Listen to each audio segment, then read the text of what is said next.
Mesdames et messieurs, bonjour et bienvenue dans notre rubrique « Pourquoi la Chine ?». Aujourd'hui, nous faisons le point sur l'état d'avancement de la recherche concernant le traitement du coronavirus. Quels sont les moyens trouvés jusqu'à présent qui sont efficaces en Chine et où en est le développement d'un médicament pour lutter contre le coronavirus? Jusqu'à présent, nous n'avons pas encore trouvé de médicament spécifique contre le coronavirus. Pour y échapper après en avoir été atteint, un bon système immunitaire est nécessaire, de même que de bons soins à la fois de la médecine occidentale et chinoise. Tout d'abord, parlons du plasma sanguin. C'est le composant liquide du sang prélevé auprès de patients contaminés désormais guéris. L'utilisation du plasma sanguin s'est avérée utile car leur plasma sanguin contient un grand nombre d'anticorps complets permettant de combattre le virus. Le 17 février, la Commission nationale de la santé a confirmé que cette pratique commençait à montrer des effets positifs dans le traitement clinique des cas existants et surtout très efficace pour les patients gravement malades. Jusqu'à maintenant, la Chine a mis en place un groupe d'experts pour contrôler l'ensemble du processus de collecte de plasma sanguin et de traitement des patients pendant la période de récupération.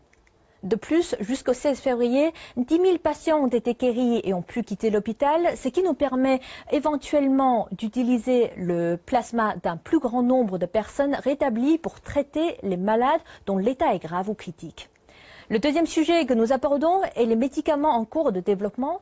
Aux dernières informations, le 16 février, le médicament générique Favipiravir, produit par le laboratoire chinois Haizhong, a obtenu l'approbation de l'administration nationale des médicaments pour être mis sur le marché. C'est un médicament qui peut être utilisé comme antiviral contre différents types de virus de la grippe et pour d'autres médicaments susceptibles d'avoir un effet positif mais dont les essais cliniques n'ont pas encore terminé et qui n'ont pas encore obtenu d'approbation. Il y en a plusieurs, notamment la chloroquine phosphate, un médicament antipaludique qui est déjà utilisé depuis plus de 70 ans en Chine. Un autre médicament à l'essai, c'est le remdesivir, un antiviral du laboratoire pharmaceutique américain Gilead qui traiterait un certain nombre d'infections virales. Le 6 février, le remdesivir est entré en essai clinique à l'hôpital Tilintan, désigné pour le traitement médical d'urgence de santé publique de la ville de Wuhan, l'épicentre de la pandémie. Depuis, les essais se sont étendus à une dizaine d'hôpitaux de Wuhan, mais aujourd'hui, ce médicament est encore en période d'essai clinique. Dans une interview accordée à l'agence de presse Chine Nouvelle, le médecin en chef du laboratoire Gilead, Mehrdad Barseh, a confirmé qu'il faudrait encore environ un mois pour avoir plus de données à partir des essais cliniques aléatoires en vue de prouver que le médicament est à la fois sûr et efficace. En effet, en ce moment, la Chine a déjà activé ses passes vertes. Il s'agit d'une série de politiques visant à optimiser les procédures d'approbation des médicaments et la gestion du marché. Par exemple, simplifier considérablement les procédures d'approbation des nouveaux médicaments pour être autorisés à la vente en Chine. Et malgré ces simplifications et réductions de temps d'approbation, il faut tout de même passer par chaque étape pour les raisons éthiques et sécuritaires.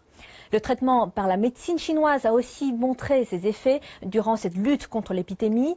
La Commission nationale de la santé et l'administration d'État de la médecine traditionnelle chinoise ont publié conjointement le 6 février un document recommandant une décoction détox composée de 21 ingrédients à l'ensemble du pays. Jusqu'au 16 février, dans 10 provinces, parmi 701 patients sous observation soignés par cette décoction, 130 cas, soit 15%, ont déjà guéri et sont sortis de l'hôpital. 51 cas ont vu leurs symptômes disparaître. 268 cas se sont améliorés et dans 212 cas, les symptômes sont demeurés stables sans complications. Outre la décoction, les sachets de granules nommés remède numéro 1 contre la pneumonie sont aussi entrés en production. Donc, pour faire un récapitulatif, le don du plasma sanguin, donc le don du sang, le développement des médicaments et enfin l'efficacité de la médecine chinoise. Mais avant que plusieurs traitements contre le coronavirus soient approuvés et mis en vente, le plus important jusqu'à présent est de renforcer son système immunitaire pour se protéger contre le virus. Voilà, c'est la fin de cette rubrique. Qu'en pensez-vous? N'hésitez pas à nous laisser vos commentaires. Vous pouvez également me contacter via mon adresse mail affichée juste en bas de l'écran. Je vous dis à la prochaine.